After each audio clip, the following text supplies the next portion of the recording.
Hello guys, welcome back to my YouTube channel Arnold JK Master. Arnold JK Master অন্যটি video লৈ আপোনালোকক সকলোকে স্বাগতম জনাইছো।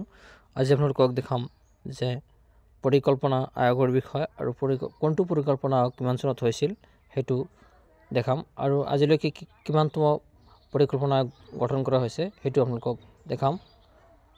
তো ভিডিওটো আৰম্ভ কৰো। ভিডিওটো আপোনালোক সম্পূৰ্ণৰূপে চাব, অকণ স্কিপ নকৰাকৈ চাব। তো বেছি পলম নকৰি ভিডিওটো আৰম্ভ কৰো। ব্লগ 5-year plan period কিমান দিনৰ পৰা কিমান দিন কৰিল। ফাৰ্স্ট 5-year plan 1951 to 56 5 বছৰৰ কাৰণে হয়। এটা 5-year plan পঞ্চবাৰ্ষিক পৰিকল্পনা 5 বছৰৰ কাৰণে হয়।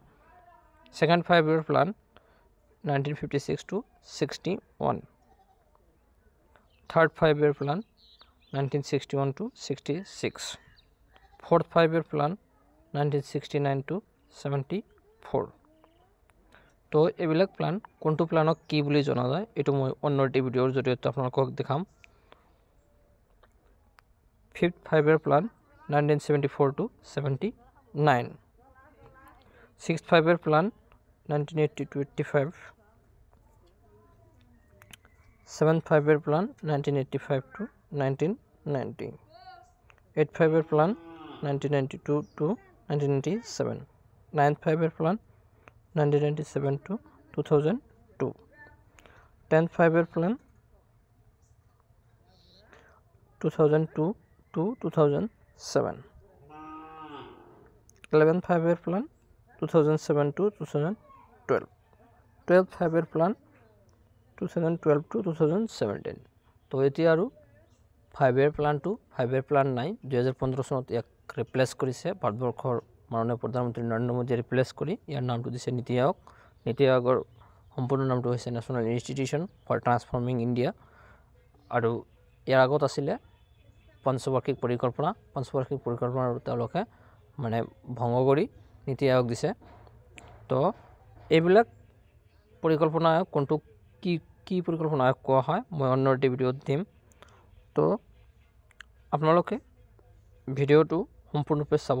এইবিলাক কম্পিটিটিভ এক্সামৰ কাৰণে খুবেই গুৰুত্বপূৰ্ণ আৰু এইবিলাক আহিয়ে থাকে কোনটো প্ল্যানক কি বুলি কোৱা হয় আৰু কিমান চনত হৈছিল আৰু কোনটো প্ল্যানত কোনটো ক্ষেত্ৰত অগ্ৰাধিকাৰ কি হক বেছি অগ্ৰাধিকাৰ দিয়া হৈছিল সেইবিলাকো আহে।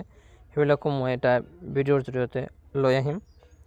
তো বন্ধুসকল ভিডিওটো ভাল লাগিলে লাইক কৰিব ভিডিওটো এটা আৰু কেনেকুৱা হৈছে কমেন্টত জনাব আৰু আপোনালোকে মোৰ আৰ্নল্ড JK Master ইউটিউব চেনেলটো আপোনালোকে সাবস্ক্ৰাইব কৰিবলৈ নাপাহৰিব কাৰণ মোৰ ইউটিউব চেনেলটো সাবস্ক্ৰাইব কৰিলে আপোনালোকে এনেকুৱা ধৰণৰ কম্পিটিটিভ এক্সামৰ ভিডিও আপোনালোকে পাই থাকিব। আপোনালোকে ইয়াৰ দ্বাৰা আপোনালোকে লাভান্বিত হ'ব। কম্পিটিটিভ এক্সামৰ কাৰণে আপোনালোকে নিজকে শক্তিশালীভাৱে তৈয়াৰী কৰিব পাৰিব। আপোনালোকে ভালকে এই ভিডিওটো চাব কাৰণ ইয়াত বহুত বস্তু সোমাই আছে। কোনটো পৰিকল্পনা কিমান চনত হৈছিল বা পৰিকল্পনা আয়োগৰ মুৰব্বী কোন এইবিলাকো আহিব। পৰিকল্পনা আয়োগৰ মুৰব্বী হৈছে মাননীয় প্ৰধানমন্ত্ৰী গৰাকী। ভাৰতবৰ্ষৰ যে প্ৰধানমন্ত্ৰী থাকিব সিয়ে থাকিব পৰিকল্পনা আয়োগৰ প্ৰধানমন্ত্ৰী মুৰব্বী। তো বেছি ভিডিওটো দীঘলীয়া নকৰো। ভিডিওটো ভাল লাগিলে লাইক কমেন্ট শ্বেয়াৰ কৰিব আৰু আৰ্নল্ড JK Master ইউটিউব চেনেলটো আপোনালোকে সাবস্ক্ৰাইব কৰিবলৈ নাপাহৰিব। ধন্যবাদ। জয় অসম, জয় হিন্দ।